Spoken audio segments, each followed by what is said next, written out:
Para hablar de este tema, sobre todo si procede o no procede la cuestión de confianza que ha planteado el gobierno, estamos ya conectados con Ever Campos, abogado constitucionalista. Doctor Campos, ¿cómo está? Muy buenas tardes.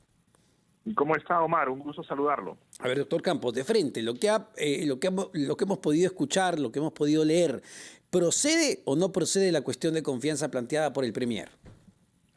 Me parece que es importante hacer una precisión previa, Omar, que tiene que ver con la norma sobre la cual recae esta cuestión de confianza. No es la misma sobre la cual se anunció la semana pasada. Usted recordará que el Premier Torres le envió una comunicación al presidente del Congreso en donde le decía que iba a hacer cuestión de confianza sobre esta famosa ley que limitaba los supuestos para la cuestión de confianza. Así es. El Congreso le respondió, le dijo que eso no procedía. Esta cuestión de confianza, la que ha propuesto el Premier Torres hoy en la mañana, no es esa, es otra. Es una cuestión de confianza que versa más bien sobre una ley que aprobó el Congreso y que en realidad lo único que hacía era reiterar lo que ya establecía la Constitución respecto a que no procede el referéndum respecto de leyes de reforma constitucional si es que previamente el Congreso a su vez no se ha pronunciado. Entonces, un poco, digamos, lo que ha hecho el Premier Torres esta mañana es pedirle al Congreso que derogue esa norma y respecto de ella, pues ha planteado esta cuestión de confianza, ¿no? Claro, pero a ver, y lo que ha hecho en términos prácticos, procede, es decir, la cuestión de confianza procede en base a la ley que justamente ya limita en qué aspectos el gobierno puede plantear cuestión de confianza. En base a esa ley, ¿esta cuestión de confianza procede? Ahí la discusión es interesante, Omar, porque la ley 31.355, que es precisamente la que regula la posibilidad de plantear cuestiones de confianza, señala que estas no pueden versar sobre procedimientos y competencias exclusivas y excluyentes del Congreso.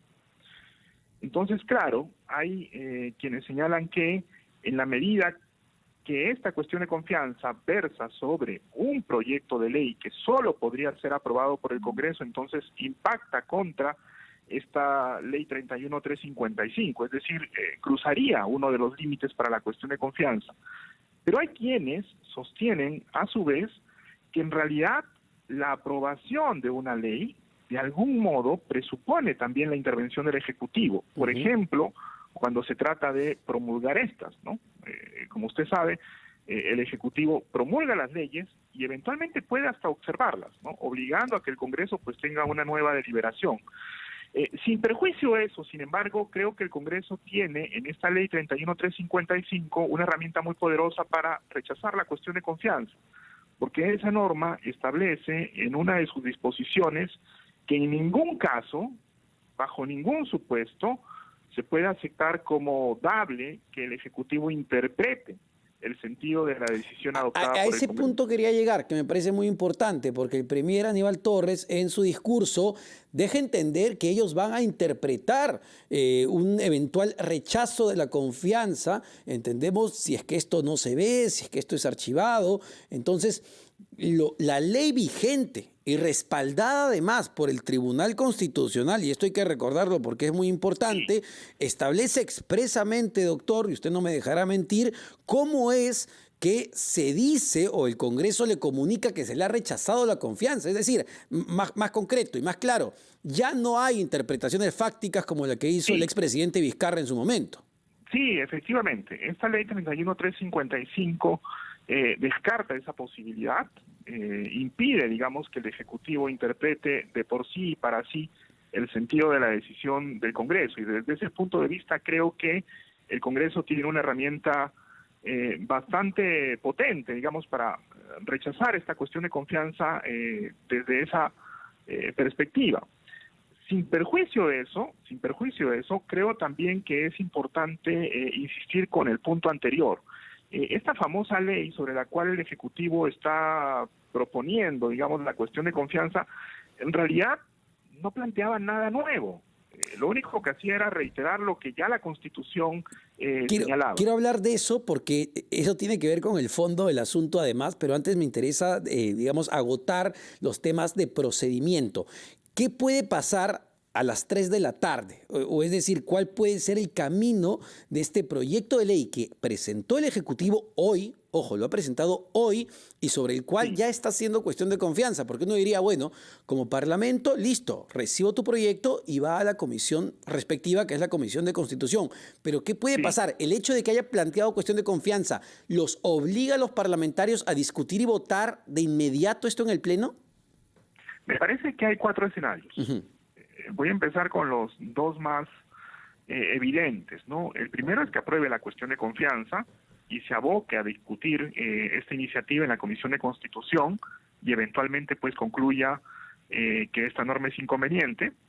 Ese escenario, sin embargo, parece poco probable, ¿no? Dada la posición que el propio Congreso ha tenido al respecto. Pero no sería, perdóneme doctor, pero no sería descabellado. Es decir, bueno, perfecto, entendemos que es algo urgente, aprobamos la confianza, pero no aprobamos el proyecto de ley, aprobamos la confianza y lo enviamos a comisión a discutirlo y por ahí vemos si lo aprobamos o lo archivamos.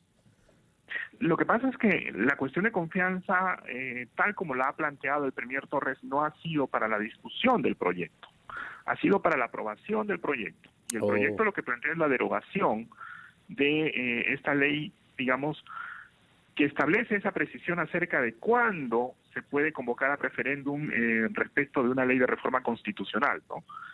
Por eso decía, digamos, parece, en este mundo de las especulaciones cualquier cosa puede pasar. ¿Cuáles serían los otros 3 escenarios, no doctor? Es muy probable.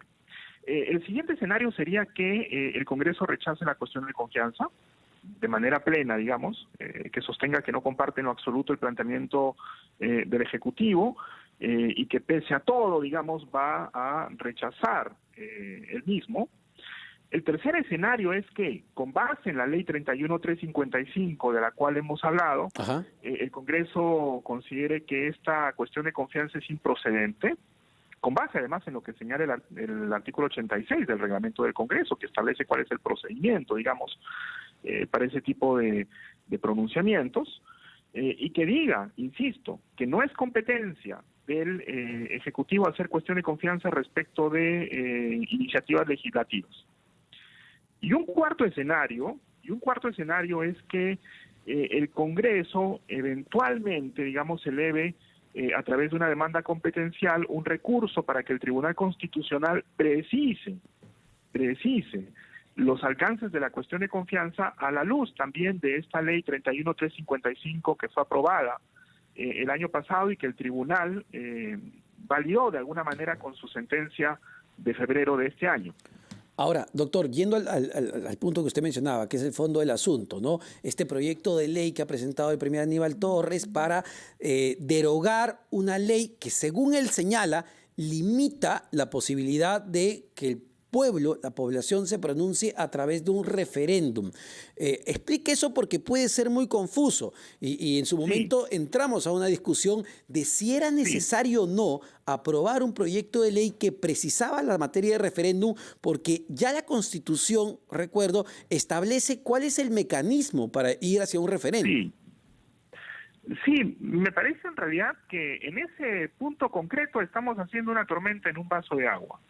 Esta ley 31.399, sobre la cual se ha hecho cuestión de confianza, en realidad prácticamente repite lo que ya señala la Constitución en el artículo 206, es decir, que la reforma de la Constitución pasa necesariamente por un pronunciamiento del Congreso, ya sea a través de una votación con una mayoría absoluta y luego un referéndum, o ya sea con una votación calificada en 2 legislaturas consecutivas.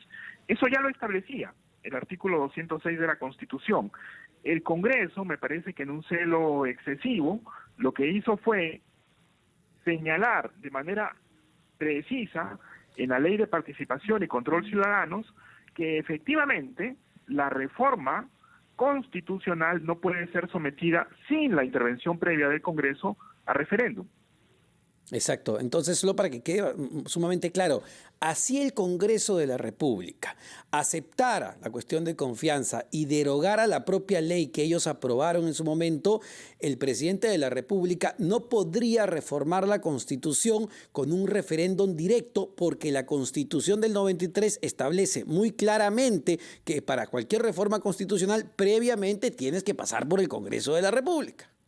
Exactamente. El presidente de la República en ningún caso podría reformar de manera directa la Constitución. No tiene esa competencia, nunca la ha tenido, y es importante también precisarlo.